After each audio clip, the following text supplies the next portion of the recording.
அனைவருக்கும் வணக்கம். So I welcome you for learning our Regis by Thought English. Okay, I just want to give you a very simple guidance. அதாவது மொழிங்கிறது வந்து it's a human treasure. மனிதனுடைய மிகப்பெரிய ஒரு treasure என்ன அப்படின்னு சொன்ன பொக்கிஷன் வந்து மொழின்னு சொல்கிறது. நம்முடைய தாய்மொழியை மிக மிக அதிகமாக நேசிக்கணும், மற்ற மொழிகளையும் நம்ம ஈக்குவலாக நேசிக்கணும். இங்கிலீஷை இன்னும் கொஞ்சம் ஆழமாக நேசிக்கணும். ஏன்னா இங்கிலீஷை வச்சு தான் இன்றைக்கி நம்ம வாழ வேண்டியது இருக்குது. அதுக்காக so we have committed ourselves for the learning of English செஞ்சுட்டு. அதனால் இந்த இங்கிலீஷ் கற்றுக்கிறத இதில் எதையுமே நீங்கள் யூஸ் பண்ணிட வேணாம், மிஸ் பண்ணிட வேணாம், பார்த்துக்கணும். அதனால் it's a very valuable learning. I suppose modern இங்கிலீஷில் நம்ம இன்றைக்கி என்ன படிக்கிறோன்னா ஆப்ளிகேட்டிங் மைண்டுன்னு சொல்கிறோம். ஆப்ளிகேட்டிங் மைண்டுனா அவசியமானது. அவசியம் ஒரு ஒரு காரியத்தை நம்ம அவசியம் நினைக்கிறோம். ஒரு மொழிங்கிறது வந்து வாழ்க்கையை பேசுகிறது தான் மொழி. இன்சிடென்ட்ஸு சம்பவங்களை பேசுகிறது இல்லை, நம்முடைய வாழ்க்கையவே நம்ம பேசுகிறோம். அந்த வாழ்க்கையில் மனசில் என்ன நினைக்கிறோமோ அதை பேசுகிறோம். அதுதான் மொழின்னு சொல்கிறது. அந்த சிஸ்டத்தில் தான் இப்போ நம்ம இதை லேர்ன் பண்ணிகிட்டு இருக்கோம். அப்போ ஒரு காரியம் அல்லது ஒரு செயல் செய்கிறது வந்து அவசியம் நினைக்கிறது வந்து நம்முடைய லைஃப் ஸ்டைல். அது வந்து ஒரு விதமான ஒரு மைண்ட் செட்டு நமக்கு.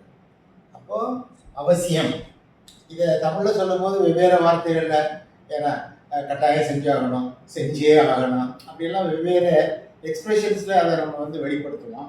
பட் நீங்கள் உங்களுடைய புரிதலுக்காக நான் என்ன சொல்கிறேன்னா, அவசியம் அப்படின்னு ஒன்று நினச்சிங்கன்னு சொன்னால் அதுக்கு நீங்கள் எடுத்துக்கொள்ள வேண்டிய வார்த்தை என்ன தெரியுமையா, அதனுடைய மைண்ட் வேர்டு மஸ்டர் தான். இப்போ நான் இதில் வந்து ஒரு நாளை நான் டீச் பண்ணுறேன். அவசியம் சொல்லும்போது நீங்கள் என்ன செய்யலாம், ஒவ்வொன்றும் அந்த மைண்ட் வேர்டு இருக்கு இல்லையா, அந்த மைண்ட் வேர்டை வச்சு தான் நான் அந்த மைண்டை சொல்லி உங்களுக்கு புரிய வைக்கிறேன். முதல்ல மஸ்ட் ப்ளஸ் ஏசி ஒன்று சொல்கிறேன். மஸ்ட் ப்ளஸ் ஏசி ஒன், அதாவது must go, must come, must adjust, must respect, must worship, must invite, so must mingle, என்னென்ன வேணாலும் சொல்லிட்டு இருக்கலாம். அப்போ மஸ்ட்டுன்னு சொல்லும்போது ஏசி ஒன்று தான் ஏற்கனவே உங்களுக்கு தெரியும். நீங்கள் என்ன கொடுத்துருக்கேன், இன்ஸ்டன்ட் ஆப்ளிகேஷன். நல்லா கவனிச்சுக்கங்க. இதை நீங்கள் தமிழில் ஒன்று நீங்கள் பிடிச்சிக்கலாம். ஒரு செயலை செய்வது அவசியம், இன்ஸ்டன்ட், உடனடி அவசியம். இந்த வார்த்தையை நான் ஐ ஜஸ்ட் ஸ்ட்ரெஸ். ஒரு செயலை செய்வது உடனடி அவசியம், இப்போவே அதை செஞ்சாகும் அப்படின்னு நீங்கள் நினச்சிங்கன்னு சொன்னால் அதுக்கு மஸ்ட் ப்ளஸ் ஏசி ஒன்று தான் சொல்லலாம்.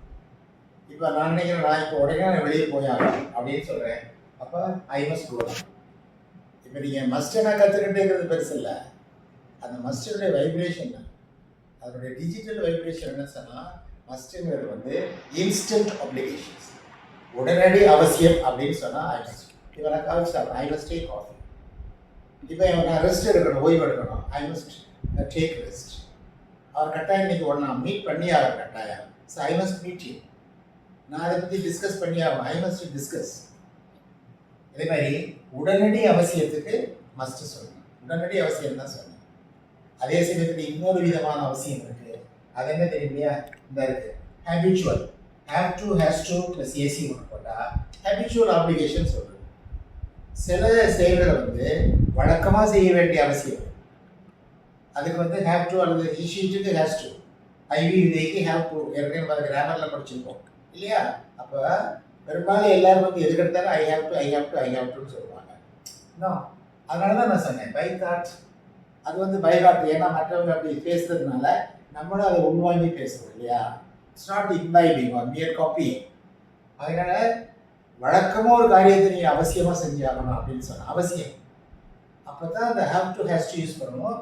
டூ வந்தால் அதுக்கு அடுத்தாப்புல ஒரு ப்ரெசென்ட் வேர்டு தான் வரணும். இதாக இல்லையா, ஹேவ் டு ஹேஸ் டு. இந்த இருக்கு ஹேபிச்சுவல் ஆப்ளிகேஷன் நான் கொடுத்துருக்கேன், நல்லா கொஞ்சம். He has to play games everyday. அவனுக்கு ஒரு அவசியம், ஒவ்வொரு நாளும் அவன் கட்டாயம் விளையாண்டு தான் ஆகணும்.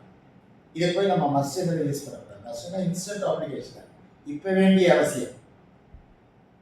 இது வந்து வழக்கமான அவசியம். அதே மாதிரி பாருங்க, so we have to adjust with others. மற்றவங்களோட நம்ம அட்ஜஸ்ட் பண்ணி தான் போகணும், அவசியம். நம்முடைய வாழ்க்கையில அப்படி தான் போகணும். அதே மாதிரி so we have to spend money everyday. ஒவ்வொரு நாளும் நம்ம கட்டாயம் என்ன செய்யணும்னா பணத்தை ஸ்பெண்ட் பண்ணி தான் ஆகணும். We have to. நீ மஸ்ட்னு சொல்லக்கூடாது. மஸ்ட்னு சொன்னால் சரி, அந்த தாட்டில் ஒரு எரர் வந்துடுது, நம்ம நினைக்கிறதுல ஒரு எரர் வருது. அதனால just to maintain your precision in speaking English வந்து இதை ரொம்ப ஆழமாகவே நீங்கள் புரிஞ்சு கற்றுக்கங்க. அப்படி ஏதாவது புரியலன்னு சொன்னால் over the phone you can clarify things.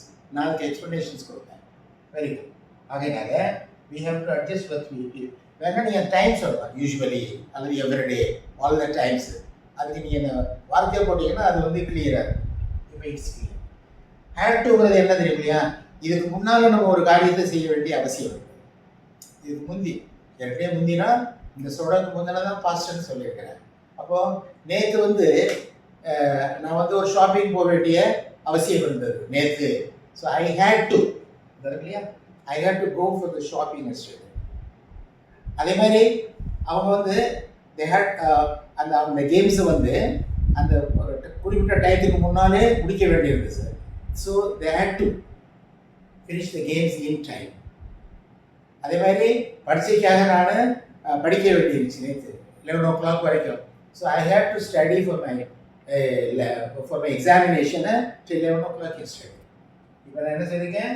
மஸ்ட்னா உடனடி அவசியம், ஹேவ் டுன்னு சொன்னால் வழக்கமான அவசியம் ப்ரெசண்ட்டில், ஹேட் டு அப்படின்னு சொன்னால் சரி கடந்த கால அவசியம்.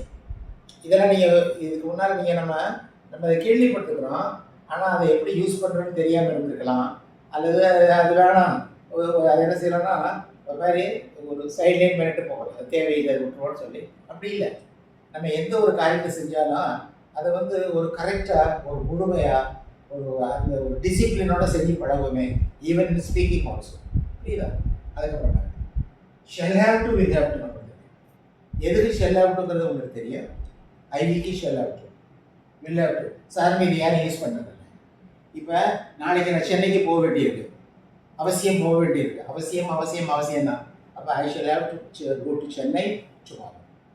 அங்கே வந்து நான் வந்து ஒரு வாரம் தங்க வேண்டியிருக்கு. So I shall have to stay there. சாதாரணமாக எப்படி பேசுகிறோம், ஷெல் ஹேவ் டுன்னு யூஸ் பண்ணுறது இல்லை. ஐ ஷெல் அல்லது